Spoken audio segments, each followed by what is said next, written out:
It's not you, it's OCD. But seriously, that actually is physiologically true. We're going to talk all about it. Stay tuned. That's what's up next.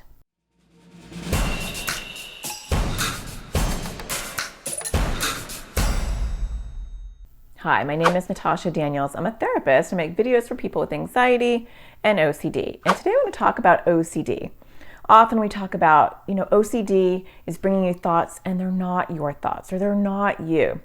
And I know a lot of people can be like, yeah, but actually it is me. And these are my thoughts in my brain. And so they are my thoughts. Well, let's talk a little bit about science.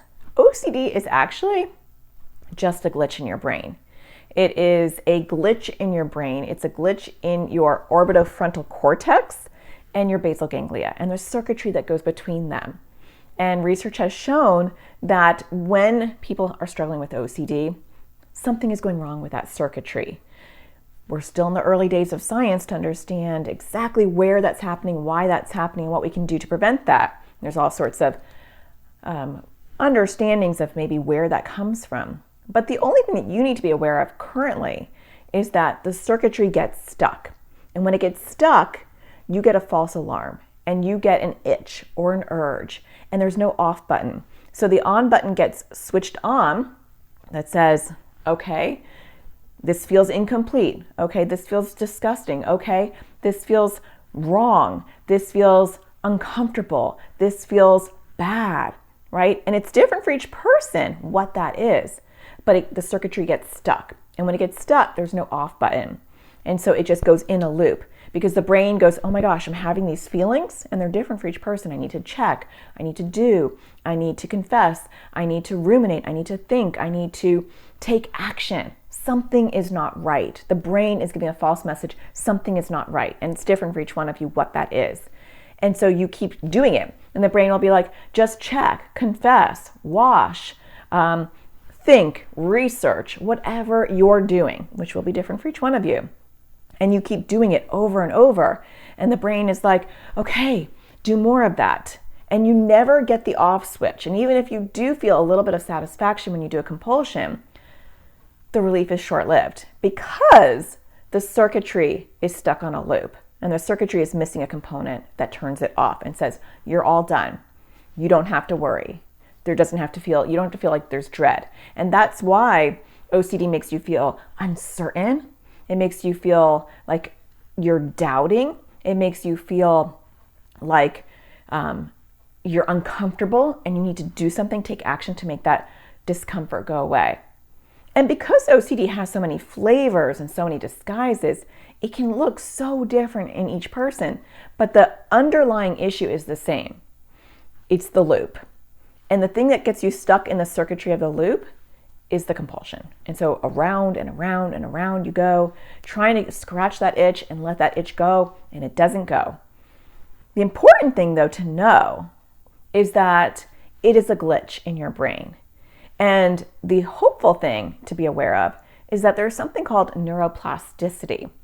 It's a fancy word, but what it means is that you can rewire your brain. That's pretty unique for humans, that we can rewire our brain just by our thoughts and actions, just by how we respond to those intrusive thoughts.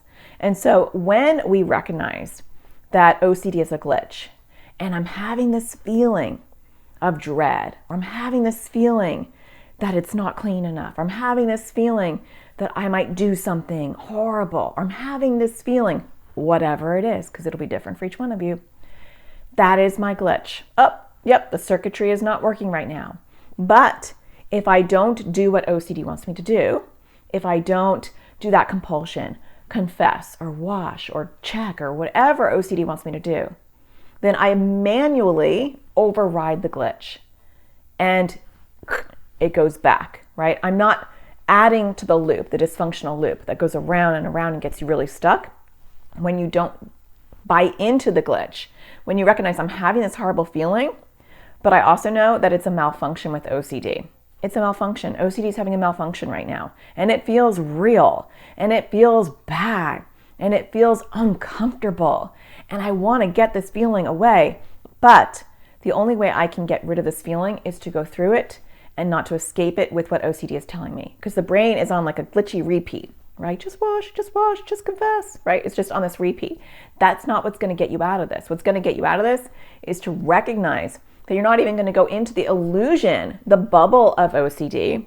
You're not going to take it seriously, and you're going to be like, that's just noise. That's OCD noise. It doesn't feel good and I don't like it, but that's OCD noise. I'm not getting hooked in. I'm not going to engage with it. It's noise, right?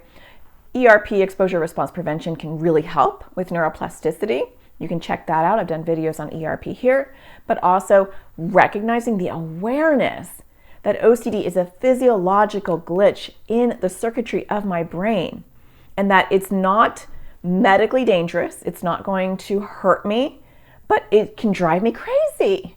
It's making me, want to do all these things over and over and over again. Even in animal studies where they've damaged certain parts of the circuitry of the brain, the animals do things over and over again that have no drive or purpose because they're compulsions. They can recreate this in animal studies. And so, of course, this is happening something physiologically in our brain. When you have that awareness and you say, yeah, my brain's wanting me to do this, but it's a false alarm, it's an illusion, and the feeling that I'm having of dread, I can't fix that.